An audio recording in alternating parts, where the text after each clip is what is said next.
This is honne mara. It's one of the iconic trees of Karnataka, South India and Bangalore particularly, because Bangalore is named after this tree. In the early 8th century, 9th century, in those days,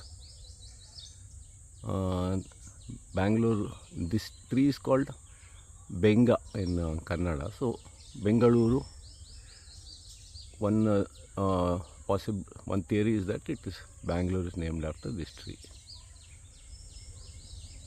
And